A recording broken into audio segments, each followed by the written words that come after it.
Good morning. Can you hear me? Is it coming through? Not yet? I'll just keep talking about not very much until it comes through and you can hear me loud and clear. Happy New Year to those that I haven't seen already. It's good to see you. And I'll tell you what, it's actually quite nice to see the church just filling out. Come Christmas time and the New Year, people disappear. They go visit family, they go visit friends, they go on holiday. And then just before the school starts, everyone starts drifting back in, and it's lovely to see your smiling faces. Let's just bow our heads for a moment. Father God, we thank you for an opportunity to come together as a community. And I pray that as I share, my experiences with, Christianity and the things that come out of that, I pray that you will be with me, inspire me to inspire everyone else. Amen. Actually, as I was coming in this morning, I saw Pastor Pablo outside the back there, and I'll tell you what, you look very relaxed. Maybe too relaxed. Maybe he's going away and he's thinking, you know what, this is it, this is my last week. But you did look relaxed, and I wish you all the very best for your new engagement. I think that we have been blessed as a church having him here. It's something that you can't put into words necessarily, but I want to thank you for that. You and Megan, I wish you all the best. So I want you to imagine the scene that Castle Hill Church, it wasn't a regular church service. It was the culmination of what everybody had been working towards. It was a spiritual highlight of the year. The praise team, they were on fire. The pastoral team, they were at the top of their game. Congregation was growing.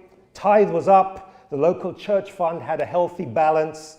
Midweek prayer meeting was well attended. And, when there was a need, you could count on the church to support, to lean in financially or with prayers. All in all, Castle Hill was a thriving church. They prided themselves on being faithful, and they were supportive, and they were committed to God. All in all, Castle Hill Church was, you'd describe it as a church for all seasons. And so the service ended, and the congregation, they flowed out of the church into the warm sunshine outside. Time to meet, time to greet, and then lunch. It was a good spread as usual, and everyone ate their fill. And as they left, there were the hugs and the kisses and the goodbyes and see you next week, and everybody was going well. It was a good day. And while most of the people had gone, there were a few people who were clearing up. The hosting committee or group hosting the lunch downstairs, they were clearing up, and they were making sure the place was nice and tidy for the next week. And then they heard Jennifer's voice. "Hello, is anybody here?" And the team looked at each other. They couldn't really pretend that they weren't there, because they'd just been, laughing and joking and, because it was a good day. And one of them said, "We're in here," because they knew who it was. And at that moment, the temperature in the kitchen grew noticeably cooler. It was one of those times where they wished the pastoral team was still around, because, you see, Jennifer was one of those people. She was just a little bit needy. There was always some drama that was going on in Jennifer's life. She had 3 young children, each they assumed from a different father, and none of the fathers around. And she was always asking for money. Whether it was a pending eviction, whether it was money to buy food, or whether it was some important bill that needed paying. And again, she didn't disappoint. She wanted money. This time, though, they couldn't they couldn't quite work out what the money was for. And after listening intently for a few minutes, they suggested that she contact social services, who would likely be the best group that would be able to help her. And she mentioned that she tried the social services, but she didn't get anywhere. Well, as you can imagine, the hosting team didn't believe a word of it. In their minds, she probably hadn't tried hard enough. Most likely, she probably was high on something when she was trying to explain her current predicament to Centrelink. And after a while, they managed to convince her that none of them were going to be able to help her out that afternoon, late on a Saturday afternoon. Nobody carries cash. It's a digital age. Jennifer left and went off to find some other person or some other organization who could help her out of her current predicament. The team locked the door behind her and they quickly finished cleaning up before hurrying home. The following Monday night, it was board meeting, and one of the items on the list was Marlene. Marlene was having trouble paying her school fees for her children. She wanted them to have an Adventist education, but you see, the thing is, she's a single mum, and she has 5 children, and she's struggling to afford it. Last year, someone on the board had suggested maybe she was better off sending her children to a state school, as it would be cheaper for her. And actually, the state school in the area wasn't that bad. To give credit to the board, the comment didn't go down too well and help was provided. But as each semester came around, it's almost as if Marlene was a repeat agenda item. Many felt compelled to say yes to the church supporting her, even though some of them thought, you know what? Poor choices in her life. So many children, can't afford them. There's a reason she was so often looking for handouts. Nobody was brave enough to air their true feelings that the church was unnecessarily funding members' poor choices. And then they got onto the subject of the church carpet. They needed a new carpet for the sanctuary. Pastor knew it was a sore point. The board was split into 2 factions, and neither wanted to give way. So the reality was you had the happy veneer of a church that on the outside seemed to be the model church, but in reality, it was split because of trivialities like a church carpet. Then, as the tensions grew in the board meeting, it happened. Everyone heard it. They looked at one another because a voice clearly came from the same room that they were in. Yes, I'm talking to you. Look at you all. You act so pious. You come to church every week. You seem delighted to learn all about me. You act like a righteous community of believers, always doing what I command and continually asking me to send the Spirit to revive your neighborhood. You pretend that you want me to be close to you, to help you with your evangelistic plans. I've seen your prayers. I've seen your evangelistic sessions. I believe that you've been praying to me and wanting to have a close connection with me. But tell me, what's the point? What's the point when you keep fighting and quarreling among yourselves? Do you think it really pleases me?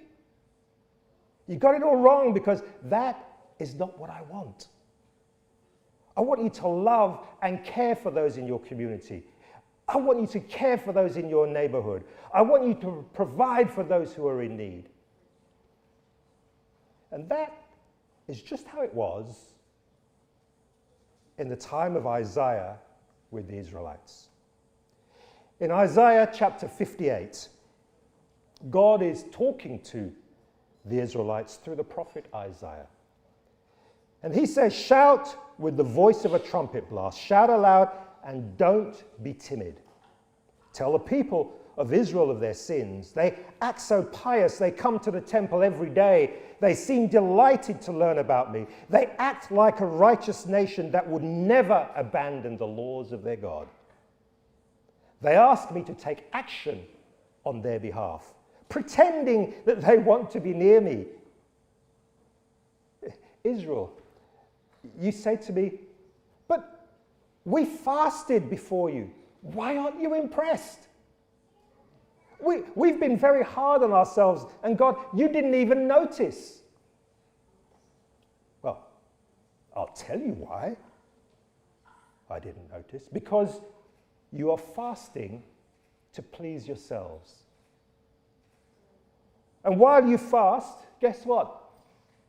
You keep oppressing your workers.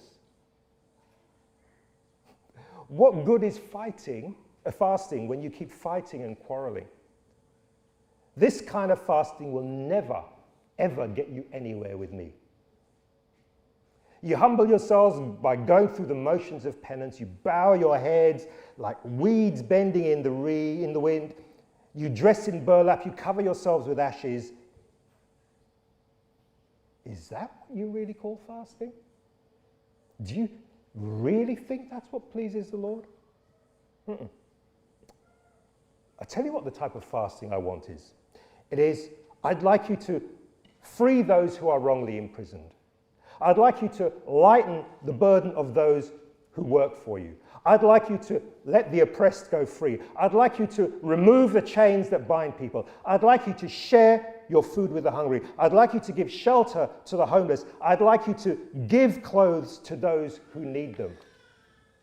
And lastly, please, don't hide from relatives who need your help.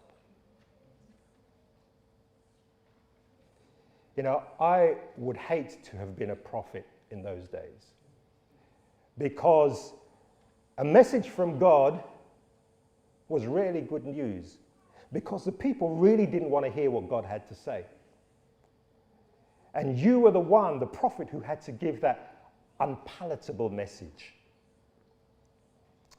Doing what God requires can be uncomfortable if it's not practiced.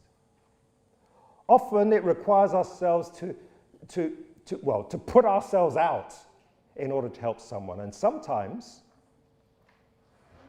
helping can be a real inconvenience. It can also be costly. And that hurts if, in your opinion, the person that you need to help doesn't really deserve it.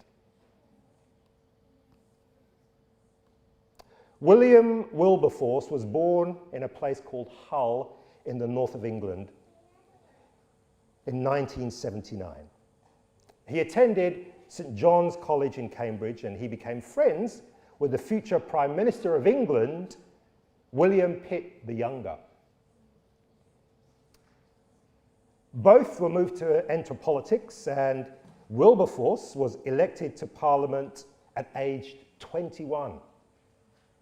Pitt was soon to be the Chancellor of the Exchequer, and by the age of 24, he became Britain's Prime Minister, the youngest Prime Minister ever at any point in the world, in history. And at age 25, Wilberforce took a couple of trips to England. It took to Europe with a man called Isaac Milner, who was an excellent Cambridge scientist, a mathematician. He was also an Anglican clergyman, although Wilberforce didn't know that. And when he found out that he was a clergyman, he was astonished that somebody who he respected intellectually could actually also embrace that Christian worldview. Well, on these two trips to Europe, they read the Greek New Testament, and they read a book called The Rise and Progress of Religion in the Soul by a man called Philip Doddridge. Well, by the end of the second trip, Wilberforce was a converted man. And then he met John Newton, the reformed slave trader, the same one that wrote the hymn Amazing Grace. And the change was complete. He then contemplated a call to ministry. However, both John Newton and the Prime Minister, Pitt, said, no. Why don't you serve God from where you are in Parliament? And in his private papers, which were published in 1987, Wilberforce writes that Pitt, the Prime Minister, said to him, and listen carefully, surely the principles as well as the practice of Christianity are simple and lead not to meditation only, but to action. Let me rephrase that for you and then let it sink in. Surely the simple principles and practices of Christianity lead not only to meditation, which is okay, but also to action. And that resonated with me, as I thought about my own Christianity. How action-oriented is my Christianity? And if there isn't much action, have I made my faith, and by implication, Christianity, too complicated?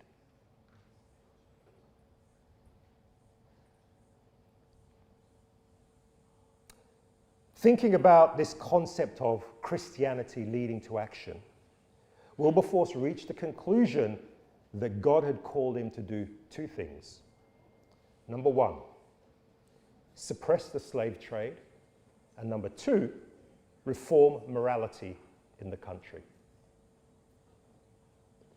Now, his stance on the slave trade wasn't a popular one at the time. He was subjected to both physical and verbal abuse, and even had assassination attempts made on his life. None of that deterred him, though.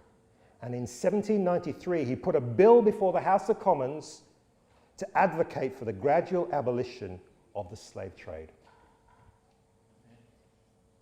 The bill failed. In fact, throughout the rest of the 1790s, he put a bill before Parliament every single year. They all failed. Undeterred, Wilberforce was resolved to put his faith and his conviction into action. Never died. His compassion for oppressed people he never even knew, never died. He was joined in his efforts by like-minded Christian friends known as the Clapham sect, and for many years they labored to turn public opinion and the political leaders against the evils of slavery, and eventually the tide began to turn. On the night of February 23, 1807, excitement grew in the House of Commons as his latest motion was being debated. This time, though, it was different. Speech after speech spoke in favor of abolition, and his fellow members began to pay tribute to Wilberforce. And during the time of the French Revolution, which was going on at the time, the climax came when the Solicitor General, Sir Samuel Romilly, contrasted the reception that Napoleon, the leader of the French Republic, and Wilberforce would receive at the end of each day. Napoleon would go home in power and pomp, yet he'd be tormented inside because of all the war and the oppression that he was causing. Contrasted with Wilberforce, who would go home and able to lie down peacefully with his family because he had preserved the lives of so many people. The House of Commons rose to its feet, turned to Wilberforce, and began to cheer. Wilberforce sat and bowed his head and wept, and the Commons voted to abolish the slave trade by a vote of 283 to 16. But Wilberforce didn't stop there. He went on to lobby the governments of other nations, including the US, to adopt similar measures to ensure that the laws were enforced. James chapter 2, reading from verse 14. What good is it, dear brothers and sisters, if you say you have faith, but you don't show it by your actions? Can that kind of faith save anyone? Suppose you see a brother or a sister who have no food or clothing, and you say, goodbye, have a good day, stay warm, eat well, but you don't give them anything. You don't give them any food, you don't give them any clothing. What good does that do? So you see, faith by itself isn't enough unless it produces good deeds. Otherwise, it's dead and useless. God called Israel to demonstrate their love for him by loving and showing mercy to other people. Last year I read the history of the Israelite nations in chronological order, and it all kind of made sense if you actually read through the Bible chronologically. All of them, those little minor prophets that just seem to be randomly talking about stuff. Actually, when you put it in context, it makes a lot of sense. And it became clear to me, though, as I read through it all, that God is only asking, he only asked the children of Israel to do two things. Just two things. Don't worship any other gods, i.e. love God, and treat people with compassion and mercy. Love others. That's it. Time and time again, those same two themes come up with him saying, Israel, it's not that hard. I'm not asking you for anything difficult. Just remember me as your God and treat others properly. That's it. I think it's no different today. Love God, love others. That is the central theme. James states in chapter 1:27 that pure and genuine religion in the sight of God means caring for orphans and widows in their distress and refusing to let the world corrupt you. William Wilberforce gave the Lord his heart, and the result was action. He couldn't idly stand by and see people being oppressed. He was called, and he had to act. The thing that stands out to me is that he used his ordinary, everyday activities, i.e. his regular job, to pursue his calling. In Romans 12, Paul says, and so, dear brothers and sisters, I plead with you to give your bodies to God because all that he has done for you, let them be a living and holy sacrifice, the kind he'll find acceptable. This is the true way to worship him. And as William Wilberforce proved, it doesn't mean that you have to become a minister or a pastor to do that. I like the way the Message translation puts Romans 12. It says, so here's what I want you to do. God helping you, take your everyday, ordinary life, you're sleeping, you're eating, you're going to work, you're walking around life, and place it before God as an offering. And a little further it says, fix your attention on God. You'll be changed from the inside out.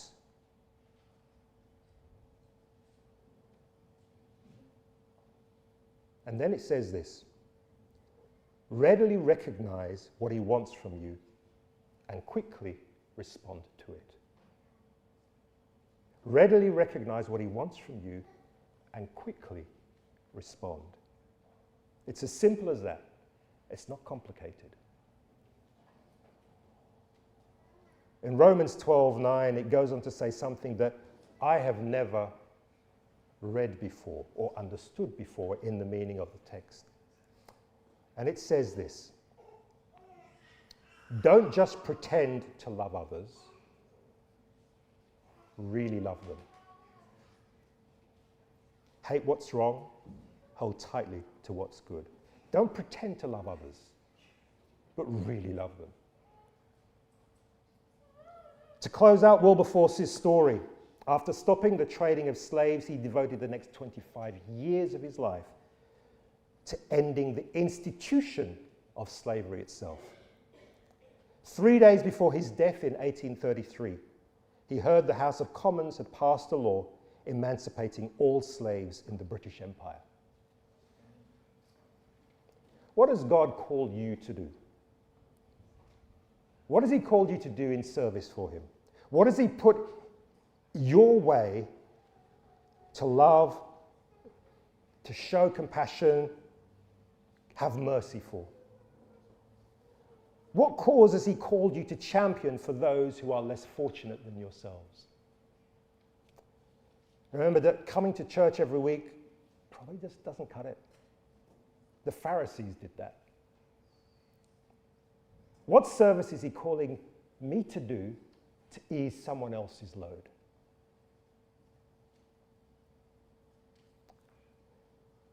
I'll ask the band and the singers to come up, because there's a song that I'm sure that you know, and it says this: "This is my desire to honor you.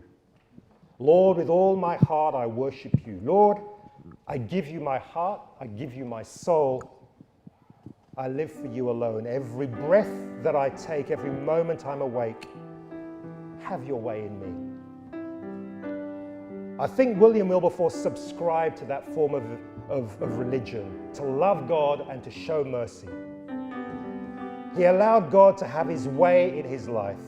And it's always a challenge for me standing up before you, because I think, who am I to challenge or share my challenge with you in the hope that it will challenge you as well? But like the people, the ducks in Brett's story, let's not just walk out of here and just continue waddling, but let's fly. Call to action. Lord, have your way in me. Let's stand as we sing that together.